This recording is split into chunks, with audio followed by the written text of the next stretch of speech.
জেলের দাগ একবার যার লাগছে সেই দাগই।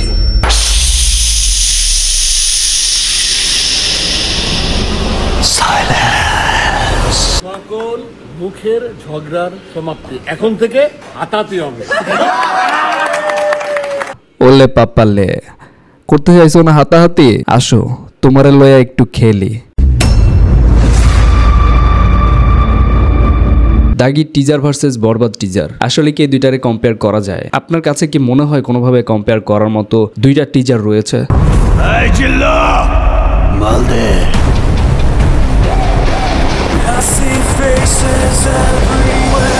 আপনি যদি 100-র মধ্যে বরবাদকে 80 দেন, দাগিকে কত দিবেন? একজন সাধারণ জনগণ হিসেবে এটা আপনাদের কাছে আমার প্রশ্ন।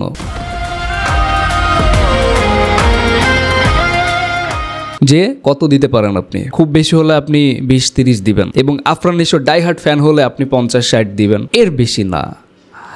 তবে একটা জিনিস আমাদের কাছে ক্লিয়ার, দাগির গল্পের মধ্যে কি ধরনের ভেরিয়েশন রয়েছে, ভ্যালু তারা প্রোভাইড করতে চাইছে, এবং টিজারে তারা কতটুকু দেখাইতে পারছে বা বুঝাইতে চাচ্ছে সেটা তারাই জানে। অ্যাটলিস্ট আমাদের কাছে টিজার ড্রপ করা হয়েছে, আমরা টিজার দেখেই তো আসলে কথাটা বলব। এখন টিজারে যা দেখতে পাইছি, এতে খুব বেশি আশা করা যায় যে এখানে বরবাদের সাথে একটা কম্পেয়ারের যোগ্য দাগি টিজার রয়েছে। দাগির মধ্যে ওই অ্যাবিলিটি রয়েছে যে সে বরবাদের সাথে কম্পেয়ার করতে পারে। কোনো অ্যাঙ্গেল থেকে, কোনো দিক থেকে নো, নেভার, কোনোভাবে এটা যোগ্যতা সম্পন্ন নয়। দাগি টিজার ভার্সেস বরবাদ টিজার।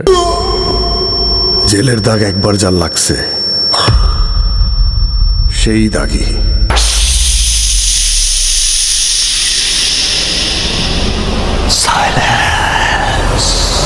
প্রথম দিকে তারা টিজার দিতেই মনে হয় ভয় পাইছিল, কারণ এত লেটে তারা এটা দিছে যে বাধ্য হয়ে রীতিমতো দিছে যে কিছু একটা না দিলেই তো নয়। কারণ আমার মনে হয় যে ওরা খুব বেশি যদি কিছু দিয়ে ফেলে তাদের গল্প এক্সপোজড হয়ে যাবে, কারণ যদি গল্পের ভিতরে বেশি কিছু না থাকে আপনি সেটা দেখাইতে পারবেন না, দ্যাটস অল। এর বাইরে আসলে অন্য কিছু দাগি টিজারে দেখি নাই। অন্যদিকে বরবাদ টিজারের সাথে কোনো দিক দিয়ে কম্পেয়ার করার মতো অবস্থা নাই ভাই। এখন আসি ফ্যান ওয়ার। এখন দেখেন দুইটা সিনেমা যখন বের হবে ফ্যান ওয়ার তো হবেই। ফ্যান ওয়ারটা শুরু করেছে আসলে আফরান নিশো। যখন দেখবেন যে কিছুদিন আগে যখন ওই যে তাদের শুটিং ব্যাকআপ হয়, সেই টাইমে আফরান নিশো বলতেছে যে এখন কথাতে হবে না, এখন হবে হাতাহাতি। সকল মুখের ঝগড়ার সমাপ্তি এখন থেকে হাতাহাতি হবে।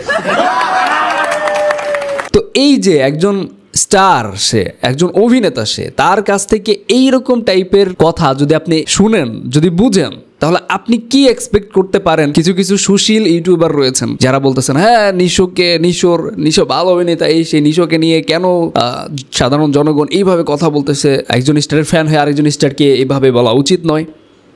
ওয়েল, তাদের উদ্দেশ্যে একটা কথা বলতে চাই, ভাই এত সুশীলগিরি মারাইতে আইসো না।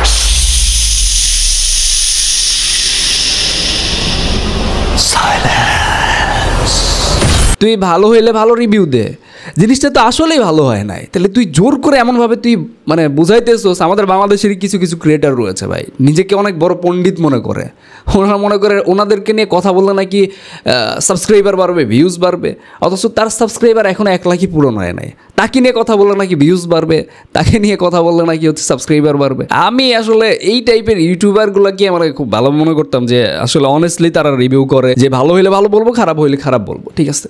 এবার আমারও শাকিব খানের একটা টিজারের মধ্যে ভালো নাও লাগতে পারে, আমি সেটা অবশ্যই বলতে পারি, অকপটে বলতে পারি। তারও যদি ভালো না লাগে সে বলতে পারে, কিন্তু এমনভাবে দাগি টিজার সেই হয়েছে মানে জাস্ট আনবিলিভেবল, জাস্ট সিটকে গেছি ভাই, এমনভাবে রিভিউ দিতেছে মানে আপনি মানে ওনার রিভিউ দেখলে বুঝবেন যে আসলে পেইড রিভিউ নাকি অন্য কিছু। তো এই ব্যাপার নিয়ে আসলে এক্সট্রা করে বলার কিছু নাই যে ফ্যান ওয়ার স্টার্টই করেছে আফরান নিশো নিজে। সে বলেছে এখন থেকে কথাতে হবে না, এখন শুধু হবে হাতাহাতি। তার সিনেমার মধ্যে কোনো হাতাহাতি পাইছেন? তার মানে এটা আসলে কি মিন করে? এটা মিন করে যে আসলে আরেকটা সুপারস্টার ফ্যান বেজের সাথে সে এবার হাতাহাতি করতে চায়, বা সুপারস্টারের সাথে সে হাতাহাতি করতে চায়। ব্যাপারটা তো সে এমনভাবে বলেছে সবাই, আর এটাই তো সে মিন করেছে, মনে এক্সট্রা করে করার তো কিছু নাই। গত সুরঙ্গতে সে এভাবে স্টানবাজি করেছে, মানে একজন সুপারস্টারকে নিয়ে কুরুচিপূর্ণ কথা বলেছে। সেই কথা বলার পরে সেই কথাগুলো বারবার যেহেতু ভাইরাল হচ্ছিল, সে এইটাকে পুঁজি করে তার প্রমোশন স্ট্র্যাটেজি সে করেছে। সে এসে আবার গুতাগুতি শুরু করে দিয়েছে। তো একজন কোন লেভেলের ফাতরা অভিনেতা হলে, তাকে আমি স্টারও বলতে চাই না, কোন লেভেলের ফাতরা অভিনেতা হলে বলতে পারে যে এখন কথাতে হবে না, এখন হবে হাতাহাতি। সকল মুখের ঝগড়ার সমাপ্তি, এখন থেকে হাতাহাতি হবে। অন্য সুপারস্টার ফ্যান যারা আছে তাদের কাছ থেকে আপনি কি এক্সপেক্ট করেন তাহলে? একজন স্টার, একজন অভিনেতা নিজেই যখন স্টানবাজি করে, নিজেই যখন আসলে ফাত্রা লেভেলের একজন অভিনেতা, তাকে নিয়ে আসলে কি রেসপেক্ট আপনি আশা করেন? সো এটা আসলে আপনাদের কাছে আমার প্রশ্ন, সাধারণ মানুষের কাছে আমার প্রশ্ন, একজন অভিনেতা কিভাবে পারে এতটা লো কোয়ালিটির কথা বলতে, যে এখন কথাতে হবে না, এখন হবে হাতাহাতি। হাতাহাতিতে করবা কি বানাইছো? হাতাহাতি করার মতো যোগ্যতা তোমার আছে? টিজারের মধ্যেও কি সেটা রয়েছে? আমি অনেস্টলি কালকে রিভিউ করেছি, আমি অনেস্টলি রিভিউ করেছি। এখন অনেস্টলি রিভিউটা যেন হয়, প্রপার আসে, তো আমি চেষ্টা করেছি যে আসলে ভালোভাবে রিভিউ দেওয়ার। ওইটাতে কিন্তু কেউ অবজেকশন দিতে পারবেন না যে আমি খারাপভাবে পক্ষপাতিত্ব করে রিভিউ করেছি। ওইখানে আমি বরবাদের নামও একবার নেই নাই, আমি আফরান নিশোর খারাপের দিকেও একবার বলি নাই। টিজারটা দেখেছি এবং ওইখানে কি কি ঘটেছে সেই জিনিসটা আমি তুলে ধরেছি। টিজারটা আমার কাছে আহামরি কিছু মনে হয় নাই, যেটাকে আমি রাঙিয়ে চাঙিয়ে বলতে পারবো এরকম কিছু মনে হয় নাই। যদি হয়তো তাহলে অনেস্টলি স্পিকিং আমি বলতাম, যদি আমার সত্যি ভালো লাগতো আমি ওটাকে বলতাম। 100-র মধ্যে যে জিনিসটা 40 পাওয়ার যোগ্যতা নাই, সেটাকে আপনি 90 বানাই দিতেছেন। বাংলাদেশেরই কিছু ক্রিয়েটার আছে তারা এটা করতেছে। আমি কিছু কমেন্ট দেখছিলাম এবং কমেন্টে মানুষজন বলতেছিল যে এটা কুদ্দুস বাইতির লুক সে কপি করছে।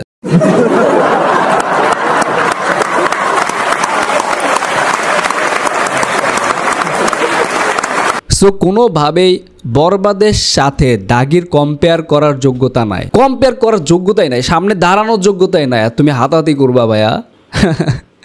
সিনেমা ইন্ডাস্ট্রি এতটাই সহজ? শরীফুল রাজের ওমর দেখছিলাম, Shihab Shahim is a good director, Shariful Raj better than Afran Nisho, Mosharraf Karim better than Afran Nisho. আর বস কাকে বলতেছেন আপনি? বস যদি বলতেই হয় তাহলে একমাত্র অভিনয়ের কিং মোশাররফ করিম। টিংয়ের দিক দিয়ে যদি আপনি ধরতে চান, বলতে চান, তাহলে মোশাররফ করিম আছে, তার ধারের কাছে কোনো অভিনেতা নাই। আর আপনি দ্য বস ইজ রিটার্ন শুধু টার্গেটে থাকবেন এই ফাত্রা স্টার, আর কোনো কথা, আর কোনো কন্ট্রোভার্সি ছড়াইতেছে কি না, টোটালি ঝাঁপাই পড়বেন, কোনো ছাড়াছাড়ি নাই।